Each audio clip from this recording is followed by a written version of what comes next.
Dear listeners, welcome to the latest episode of the podcast series, The Way Out is In.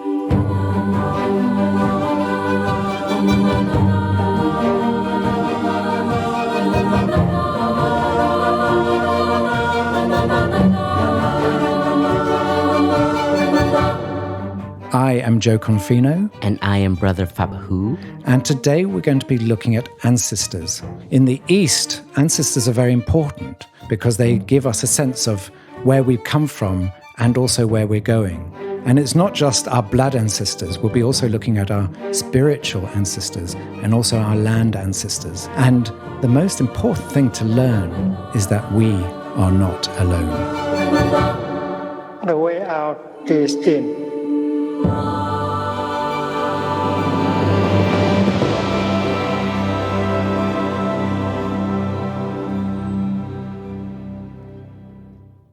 Brother Phap Huu, you wanted to talk about ancestors today. That's correct. And so a couple of years ago, I did one of these DNA tests, and it said that I was 2% Neanderthal. Wow. Is that what we're talking about today? Is that the ancestors we're talking about, or is it something different? We're going to be talking about our roots.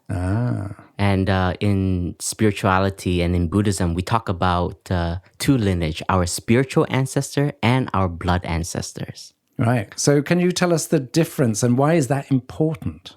So let us begin by looking at our blood ancestors, because as a human being, we have the tendency to think that we are an individual and there's nothing connected to us. But actually, for us to manifest, we rely on so many different conditions, and our ancestors are one of our core conditions because they are there, they were there, therefore we are here.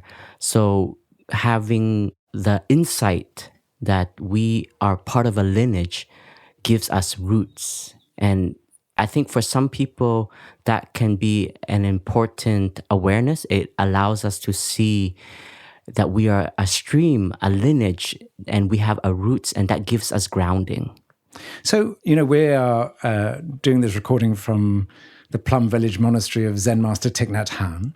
And I remember once that when I interviewed him, just reflecting on what you said, he said, when I meet somebody, I never meet that person as an individual. I meet their entire lineage. Right. And I remember at the moment, that was just like, that blew me away, because it's like when he meets someone, he's not just meeting me. He recognizes that actually there's this entire, all through history, that I have had these ancestors that come to this moment, and that I am a representation, not of just myself, but as you say, of an entire history of a group of people. Right.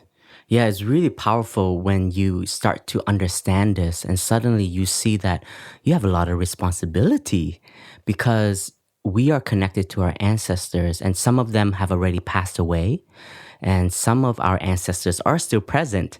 Our closest ancestors on the blood family side is our parents, right? For some of us. And to recognize that we are their continuation gives us a chance to also bring them into the future. So some of us are lucky. We have very loving parents who were very kind in our upbringing, gave us a lot of love, show us the way. And we can see that we are the continuation and we want to represent them as we move forward. And there are some of us who don't have that wonderful conditions. We may come from a broken family where there was a lot of violence, there was a lot of discrimination, a lot of pain and hurt. And that thinking about our parents can be very painful. But with the practice of mindfulness and the teachings of the Buddha, it tells us that we can transform for our parents, for our ancestors. And if we have that chance, then our descendants can be free from that suffering. That was a really big realization for me when I heard this teaching. When you said it was a big realization, what do you mean? What difference did it make to your life? So I grew up in a Buddhist family, and part of our tradition and history is worshiping our ancestors. And every day before going to school, I was instructed by my parents, before you go out of the house to go to your bus stop for school, light an incense and put it on the altar. And I never knew why.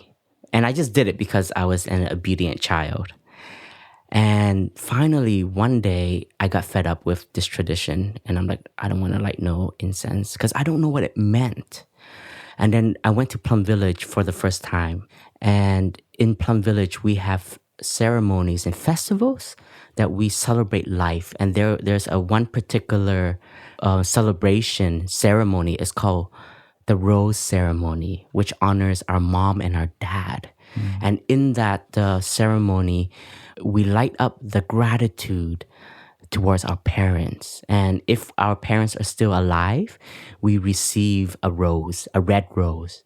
And if one of our parents has passed away, we would receive a white rose. And then we would pin that on our jacket or our shirts. And in that ceremony, just reflecting on my mom and my dad, seeing how much they have sacrificed for me to be here. I was born in Vietnam, and my parents grew up during the Vietnam War and after the Vietnam War. And at that time, my father made the decision to leave Vietnam to find a better future for his family. And he was a boat refugee, and he survived. And the journey wasn't simple. And just thinking about that and seeing all the suffering and the struggles that he went through, just for me to have a future that could be free, that I could live in a society, in a country where there is more freedom. So I grew up in Canada from 1990. That's when me, my mom, and my sister made it over after my dad's journey. I didn't grow up with that gratitude, but then suddenly when I was in the ceremony talking about remembering our parents' sacrifices for us, suddenly that became very alive in me. And so suddenly I just have this, my heart is more full of gratitude, and I can see like all the mistakes that I think are my suffering with my family, with my parents, suddenly they become very small. And then you can see the bigger picture of what they have offered us. And I think there's something also around, it's not just gratitude for the past, because that is obviously really important, but also we can do healing of the past in the present moment. And one example of that is my mother was a victim of the rise of Hitler during the Second World War, and was forced out of Germany after Kristallnacht, when the Nazis sort of smashed up her apartment. And she was a 14-year-old girl, and she was got out on a train to England. Mm-hmm. And her brother was in France and was betrayed to the Nazis and killed in the concentration camp. But she did not know what had happened to her brother. And after the war, she got word from the Red Cross that they had found her brother. And she got this sort of think, maybe my brother's alive. And what it turned out was that it was a distant cousin of the family who had known of my brother, and he was a Nazi. And after the war, he escaped to Latin America by saying he was my uncle, and creating papers for himself and escaping. And then the Red Cross found out and told my mother about it. And when my mother was in hospital, very, very sick, she told me, she said, I've forgiven a lot about what happened to my family and to myself as a result of the Nazis. But the one place I have not been able to forgive is for this cousin who stole my brother's identity. And one of the things practices actually I've been doing in Plum Village quite recently is to do that piece of healing for her, is to recognize that actually she was unable to forgive him, but I can forgive him. And by forgiving him, I can also release her. And so I had this really strong sense that with our ancestors, we can do the things that they were not able to do.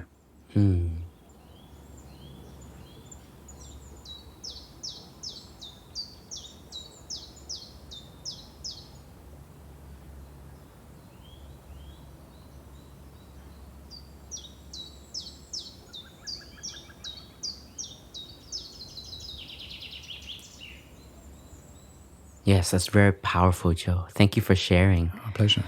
Honoring this insight, it also gives us a lot of courage.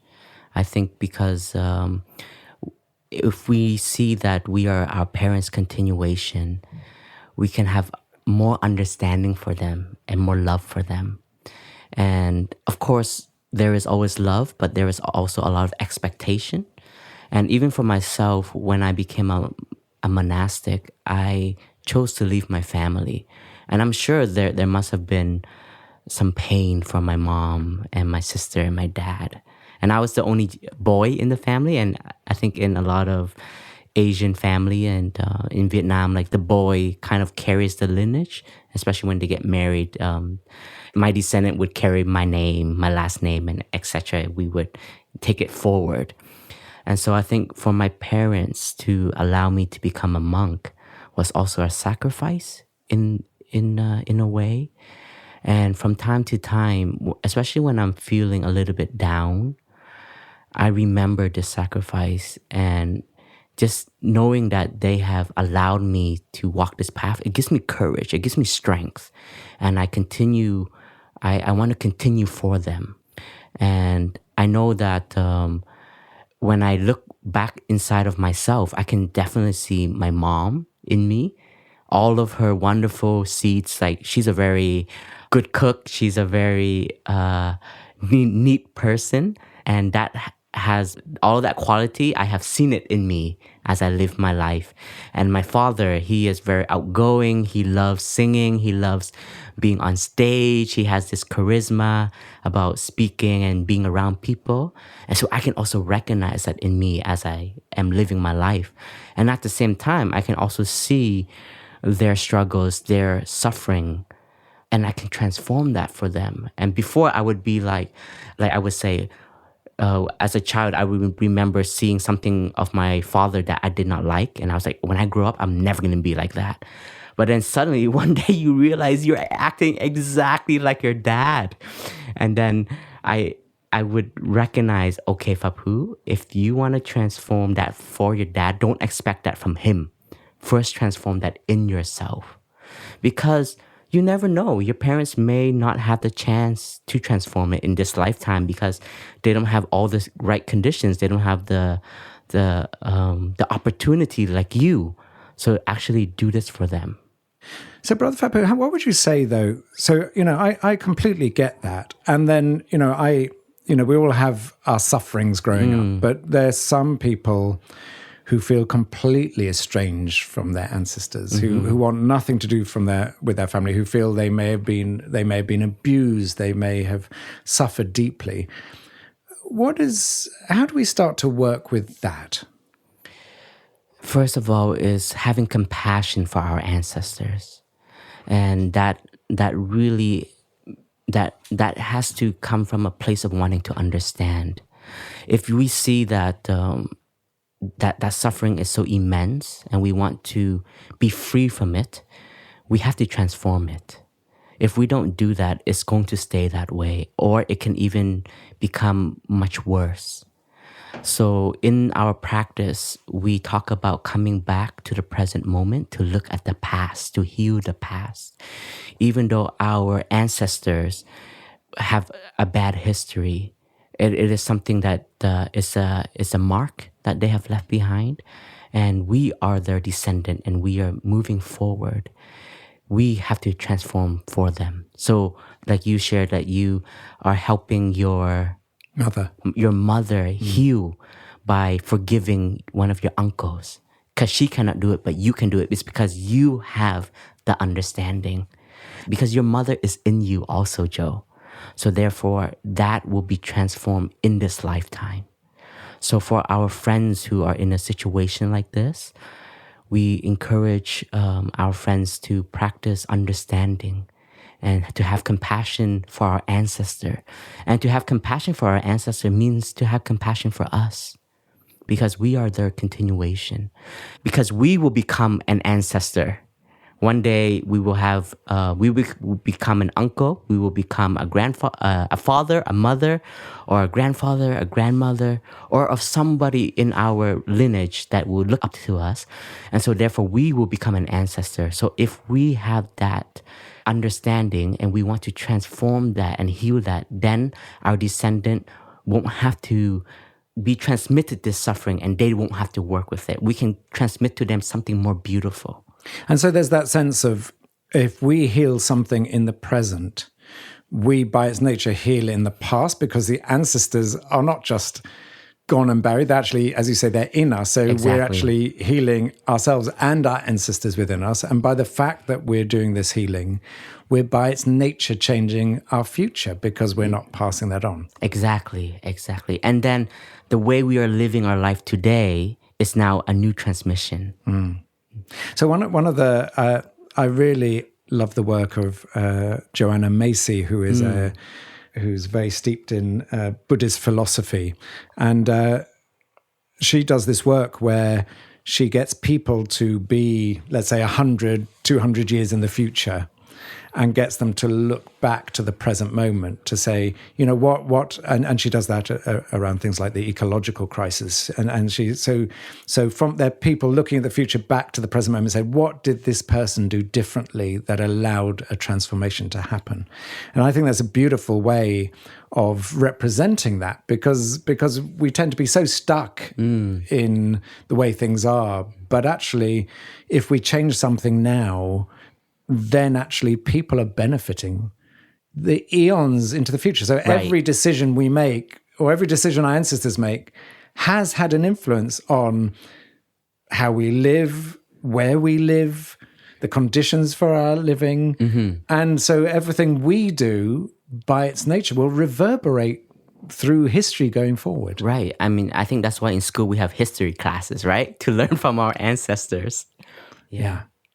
So those are our sort of blood ancestors. Yeah. What about our spiritual ancestors? What do you mean by that? Our spiritual ancestors are those who have taught us how to love and understand in our life. And we can go for every, I think for each person will be different. Some of us were born into a religion, and all of our religions have teachers who have been there thousands of years before, who have taught how to love, how to understand, how to transform and make life more beautiful. And for me, my root ancestor would be the Buddha, right? Because I am part of the lineage of Buddhism, of the Buddha 2,600 years and beyond. And as a monastic especially, I can still touch the Buddha in the present moment. And the one thing that I really value in Thay's teaching is the way he taught us how to see the Buddha in the present moment. In a lot of traditions, I think they would worship the Buddha at some point to like a god, and we feel quite distant from the Buddha.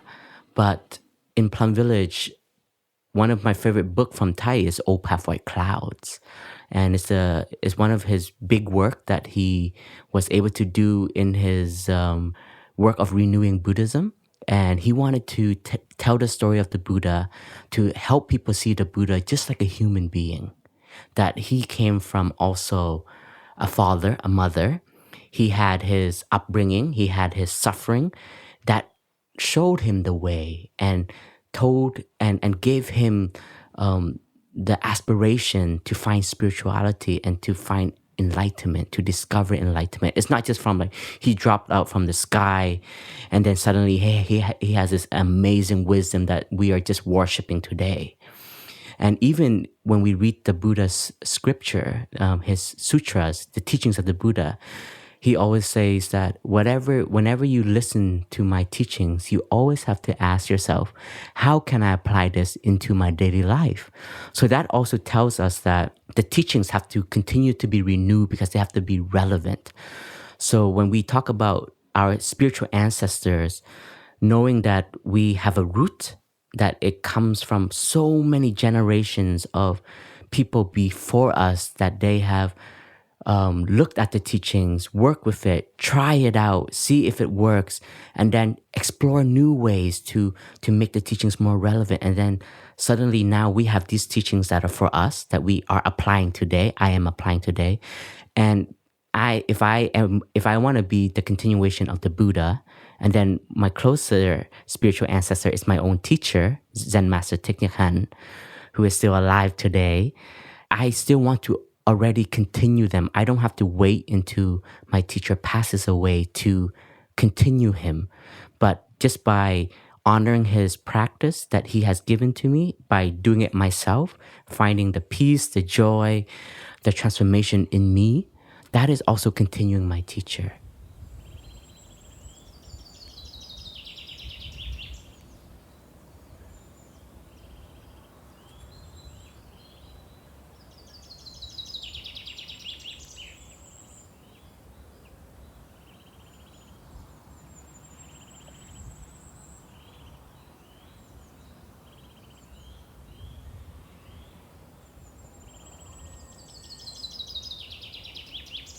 Yeah, that's so interesting because recognition of the power of ancestors is very much an Eastern tradition rather than a Western tradition. And when I look in the West now at the feelings of depression, of separation, the destruction we're creating on the world, is actually because people do not feel a deep connection, is because people feel that they're separate, is because people feel they're alone, is because actually there's this been rejection of traditional religion because it hasn't been brought up to date. For most people, it isn't relevant. And by people jettisoning that, they've got nothing. And so that allows us to get stuck in a consumerist frame of mind, because in a sense that's, what have we got? Well, we can shop, we can amass things.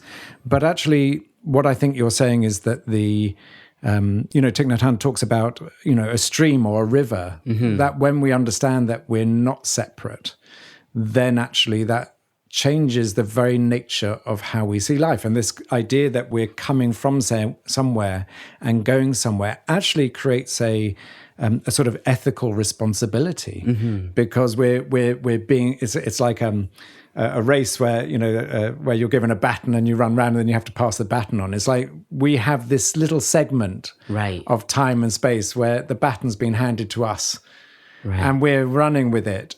And then the purpose is to hand the baton on to someone else, not to try and do everything we can just for our own needs. And this idea that we're a separate self, we're born alone, is actually very painful. Yeah, it makes us feel very lonely. Yeah. And so suddenly when we have this insight of continuation, it suddenly gives us this feeling of a whole, like you are a part of something. And we've only spoken about blood ancestor, ancestral, and spiritual ancestral, but we also have land ancestors that we honor too. And this was really new for me when I first came to Plum Village. I grew up in Canada, so I was educated in the West. And what you just mentioned, I also experienced that a lot. And when I became a monk, Plum Village was still growing, was still developing. And suddenly we had so many new young people that wanted to join the monastic path. We had to develop a new residence. And it is all the way at the end of the upper hamlet. At that time, it was still very wild. And our teacher, Thai, Zen Master Thich Nhat Hanh, he selected a day and he invited the whole community to come together to hold a ceremony and to honor the land ancestor. And we asked permission of the land ancestors to develop this building. And it was very new for me at that time. And now that I've been a monk much longer and I understand more deeply, I see how beautiful that practice is. Because, like we said, we as humans, sometimes we feel like we're the boss of everything. Like this land that we own is ours. But actually, the trees, the grass, the rocks, the earth, the minerals, they were here before us. And we actually gave a label to it saying that you now belong to me. And sometimes because of this thinking, we don't have harmony with nature, and we don't have harmony even with the land that we are on, and we don't respect it. And because we think it's ours, we can do whatever we want. But suddenly, when I was in that ceremony, we asked permission from the land ancestors for us to mow the land, flatten the earth, remove the rocks, cut some of the trees in order for us to build this new monks residence, to support the new monks and nuns in the community, allowing them to continue their life. And we ask you land ancestors to support us in doing this work. And so suddenly we are also creating this harmony with the earth that we're living in. And I felt that was really beautiful. And we still carry this practice today. And it's about great humility, isn't it? So I remember, God, when I was at The Guardian and I did a job in Hong Kong, and they were building one of the huge new skyscrapers, I think it might have been even for HSBC or something. And they were saying that when they brought in the Feng Shui experts and the experts on, in a sense, land ancestors, they recognized that this building would block the route of the dragon down to drink at the water. And so they had to redesign the whole building to have this huge raised glass area at the front and the back so that the being could come down and easily drink the water. And I always remember just feeling, wow, that's such a different way of thinking from a Western, which would be a Western idea, which would be, oh, that would add cost. There's no way we'd do that. Whereas in Hong Kong, it was, well, for the dragon to come and drink, it will cost an extra $5 million, whatever, dollars. But actually, by doing that, we are honoring that. And actually, we are giving good faith towards the future.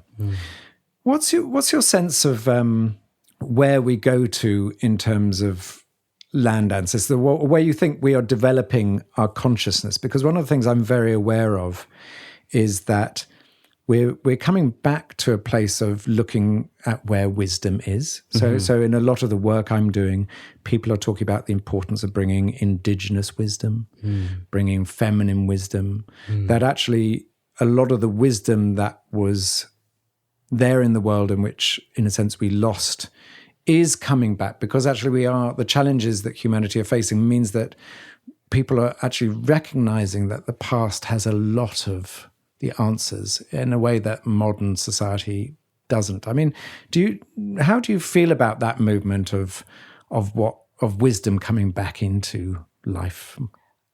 I think the wisdom from our ancestors are our inheritance.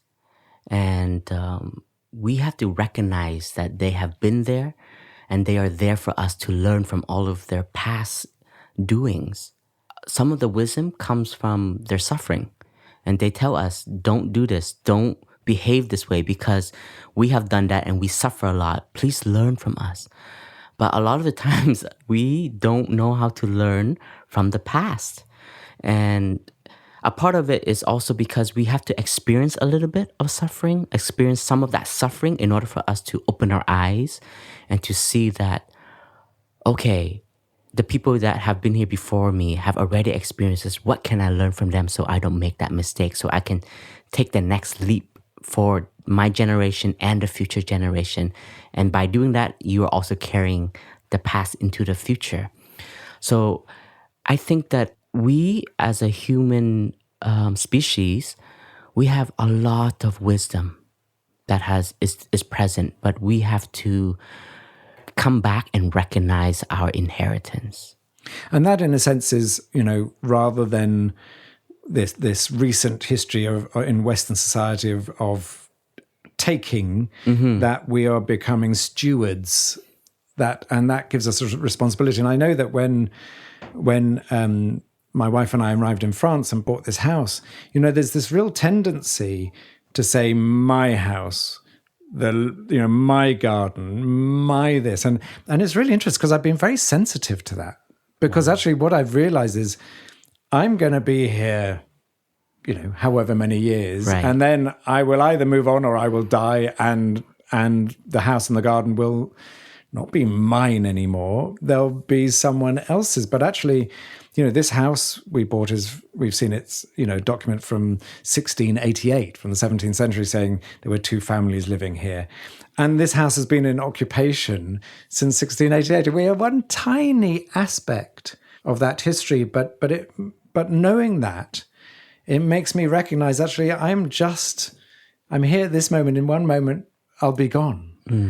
But actually, if I look after this house, if I look after this garden, if I look after these grounds, then they'll be passed on, and then the next person will take it on. And it just changes the nature of how I perceive the house, because there's part of me that wants to put pictures on Instagram saying, look at my house, look at my garden, look at the, as though by the fact that I've paid money for it, that I'm able to feel better about myself because it's mine. Mm-hmm. But actually, it's such a false idea of ownership. Right. And I think Thich Nhat Hanh's teachings are very much around sort of understanding our place in the river. Right. And also honoring what have been there before us. But we can also help this place become more alive and give it a new energy. And the land ancestor, it also, because we become a part of it, so we are also that energy. And I think this is also very important.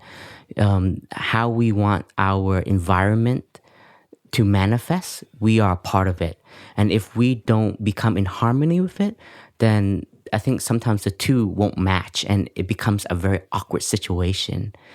And so we do a lot of ceremonies in Plum Village to honor the past. Like we have ceremonies like ghost ceremonies. It sounds like we believe in ghosts or whatnot, but actually we know that life is a stream of birth and death. People come, people go. And so when I first came to Plum Village and became a monk, when I decided to stay to become a monk was in 2001.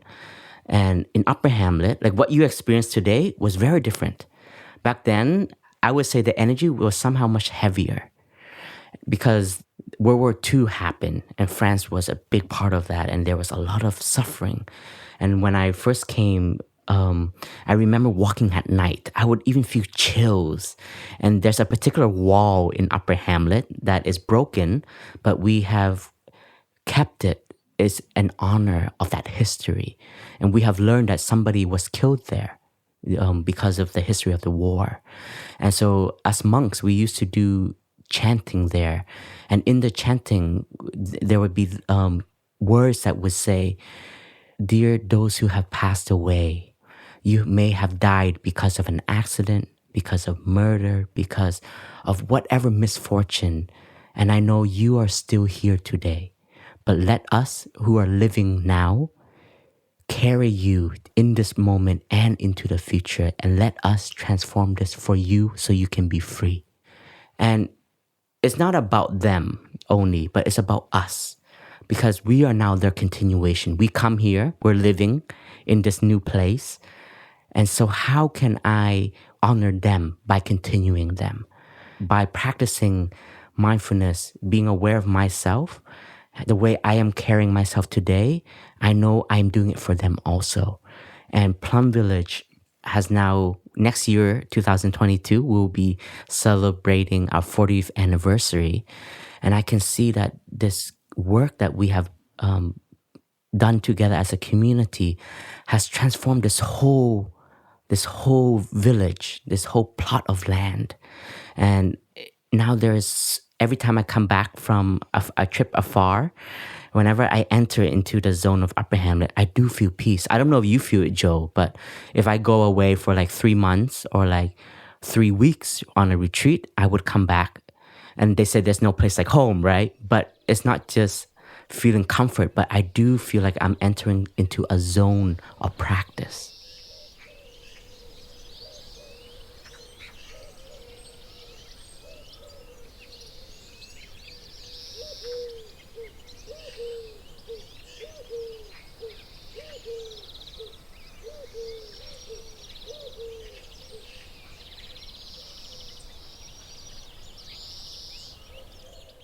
And I think, it's funny because often we're ignoring a deeper understanding of place.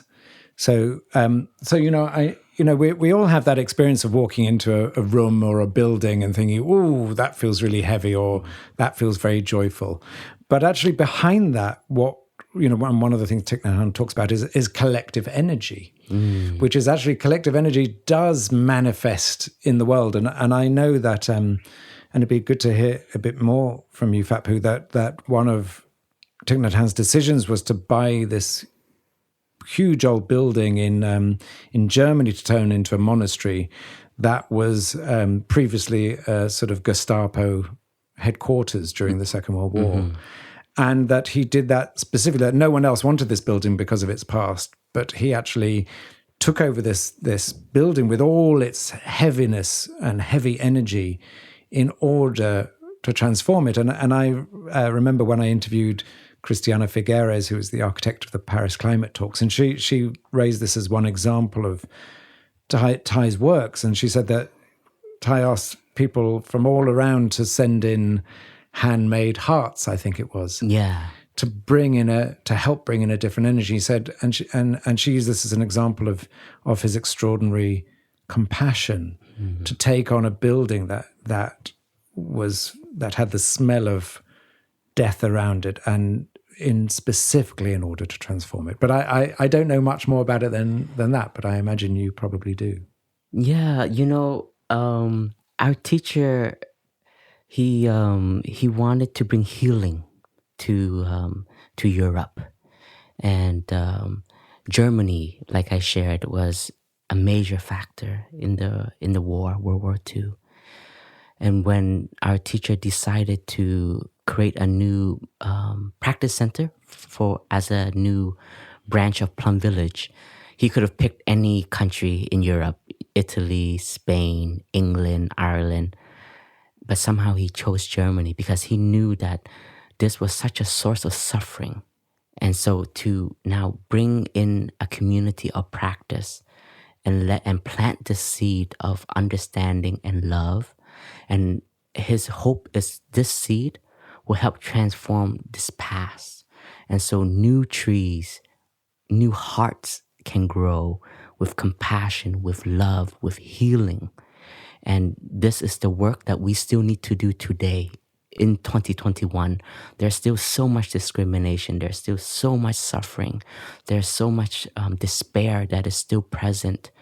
So one time I did hear Thai say it's like the body, and you have to identify where one of the source of the pain was.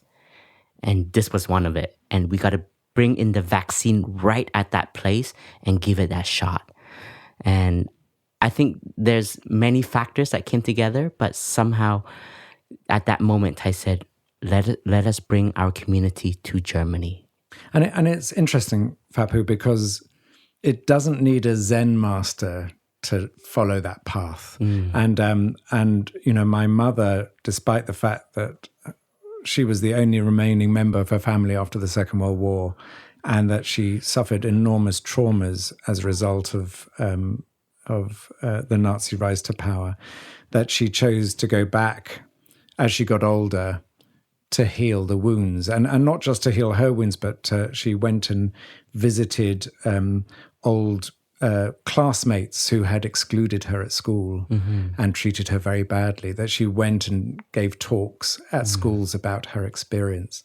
And that was a real journey of forgiveness from her side, because she didn't need to do that, but she felt it was important to heal herself, but also to support those around her who had suffered. So the truth is that we can all play that role. We all have our traumas, we all have our sufferings, and actually we can all take responsibility for doing our bit. And that actually does change the world. Yeah, and it changes you. I think part of our life is to also learn where we're from and how can we understand where we're from in order to continue it. I grew up in Canada, and I grew up with complexes also because my parents were from Vietnam, and I'm probably second generation in the West in my family. And so, there were many moments that I didn't want to connect to my own roots. I didn't want to see myself as a Vietnamese person. And we call that the banana complex. We are yellow on the outside, but deep down inside, we want to be like a Westerner, and whatever that means. But that's what we want it to be. And you can grow up with this complex and definitely not figure out, where do I fit in? And so actually knowing where you're from, knowing your roots can be very liberating. You can then suddenly realize, wow, I'm so rich. I have such an amazing culture that my ancestors have created. I want to benefit from this. And then now I want to bring it to the West. I want it also to manifest in the West. But it would take new forms. And it's okay. Because now with our globalization, I think this is the beauty of our world today, where there's information passed on through the internet and our traveling is much easier. And I can see coming back to the root always helped me expand my horizon. It's not like you're going back into time and becoming like an ancient person or anything like that. But if anything, it helps you become more free. And I think that a lot of young Vietnamese who grew up in the West, we will have to go through this, and to know that to come back to the roots is to see how rich you are and how magnificent this heritage you have. It just gives you so much more power and so much more love and understanding. Yeah, and brother, finally, from my perspective, what I think this conversation is helping me to realize, because what popped into my mind is for those people who don't know anything about their history, who might be orphans, who were, and they don't know who their mum and dad was, and that can be a very lonely place, because in a sense, it's our roots that. Without our roots, it's like a tree without its roots. It can't nourish itself. But listening to you and that broader aspect of the sort of the blood ancestors, the spiritual ancestors, and the land ancestors, is that actually we all have spiritual ancestors. Right. And we all can connect to land ancestors. So even if we don't, so firstly, if we don't know anything about our blood ancestry, we still have lots of data in ourselves about how we are responding to things that give us clues about our past. But beyond that, we can find refuge in many other parts. It's not just about our blood family, but actually each of those, in a sense, rivers can offer us a chance to understand ourselves better. Yeah, our mentors are our ancestors. They can be spiritual ancestors, our teachers. Some friends on your path are also part of your lineage. They help you in the most difficult times. And then the earth, coming back and just connecting to the earth, knowing that Mother Earth is our mother. Thanks to her that we are here. And if you can connect to that, you're connecting to the whole cosmos. Yeah, and that means that we are not alone. And I think Thai does talk about this, doesn't he? About the fact that the great original suffering is to be born. Yeah. That we have this feeling of being alone and separate. But actually, if we take, as you say, if we take Mother Earth and our sort of all these other ancestors, then actually we are not alone, and we could never have been alone. Exactly. The air that we breathe is thanks to these trees that are all around us. They're our ancestors. Some of them have seen civilization transform for hundreds of years. And sometimes, we practice hugging meditation. We hug a tree. And to come back to this awareness that I'm just a small human being and I'm part of this cosmos, and I can still connect to this lifeline of energy for thousands of years thanks to these amazing trees, right? And then look at the rivers, look at the mountains, look at the landscape that around us. They have been here for thousands of years. And so we connect to also all living beings, Mother Nature, that can also give us a lot of energy and also be a refuge for us. Well, brother, that's beautiful. And I wonder whether, because we end every episode with a meditation, whether actually you can incorporate this into our final meditation today. Definitely. Wonderful. Thank you so much. That's been beautiful. So, dear friends, this is that moment when we will invite all of us to come back to our breathing. Give ourselves a chance to experience meditation, whether we are sitting on the bus, on the train, on a commute, going for a walk, going for a run, cleaning our house, cooking, wherever we are. If we can allow ourselves to be still for a few minutes, that would be great. If you need to continue what you are doing, please continue to do so and just let these words penetrate into your soul. Now let us come back to our awareness of breath. As we breathe in, we know we are breathing in. As we breathe out, we know we are breathing out. Connect to that in-breath. Connect to that out-breath. Let that breath bridge your mind home to your body just by the awareness of breath. In-breath, out-breath. As I breathe in, I can see and hear and feel life all around me. As I breathe out, I can feel life inside of me, in every cell in my body. There is life all around me, and there is also life within me. In life around me, out life inside of me. Breathing in, I invite my mother to breathe in with my lungs. Breathing out, I invite my mother to breathe out with my lungs. In, mother, are you breathing with me? Out, mother, I am breathing for you. Breathing in, mommy, you are here inside of me. Breathing out, mother, you are breathing out with me, and I will continue you in this very moment and into the future.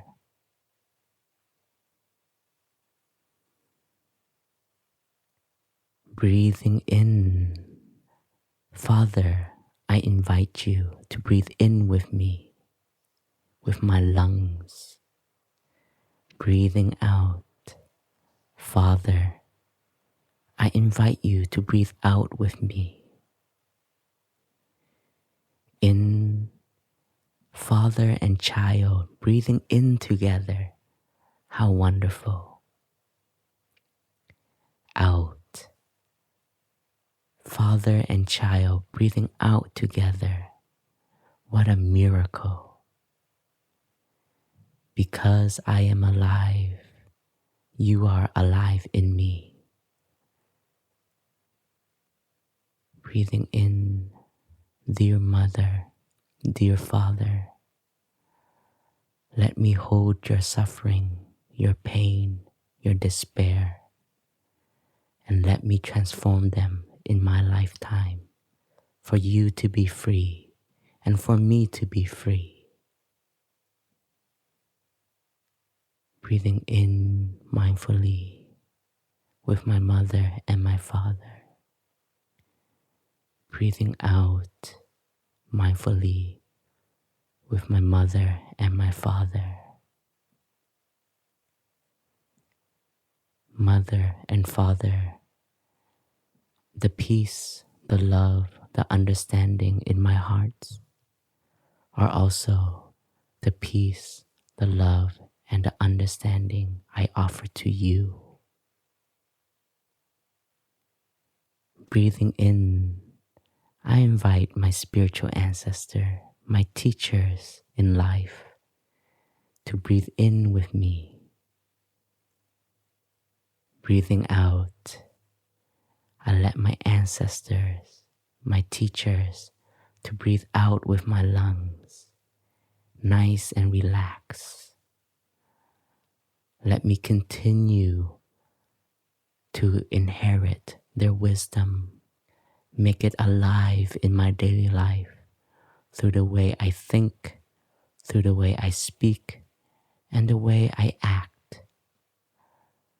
Let me carry my ancestors spiritually, my teachers, into the future, and let the teachings continue to flow.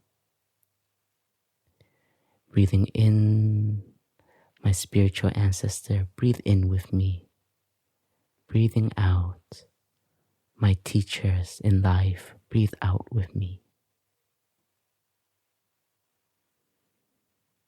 And breathing in, I honor all my friends on this path of life. Breathe in with me as one.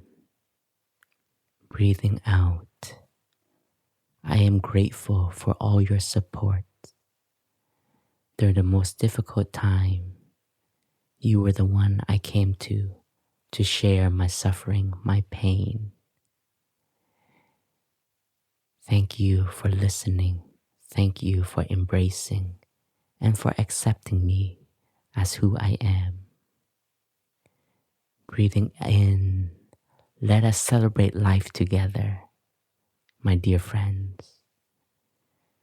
Breathing out, how wonderful it is to be alive.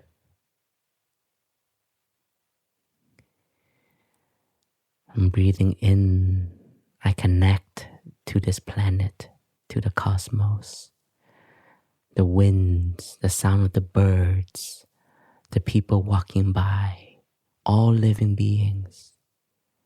They are all miracle of life. Breathing in and breathing out, connecting to all different beings. Let us learn to love and protect all this wonder of life. Breathing in, simply this is an in-breath. Breathing out, this is an out-breath. In the here, in the now, there is peace, there is love, always present.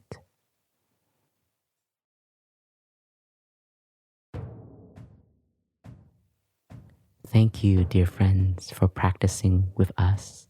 I am Brother Phap Huu. And I am Jo Confino. Thank you for being a part of this podcast, for listening, and thank you for all your openness. And if you'd like to hear our other episodes, then you can find us on Spotify, Apple Podcasts, all other podcast platforms, and perhaps most importantly, on the Plum Village app. And this podcast is only possible thanks to Plum Village and the Thich Nhat Hanh Foundation, TNH Foundation. Be at peace and go well.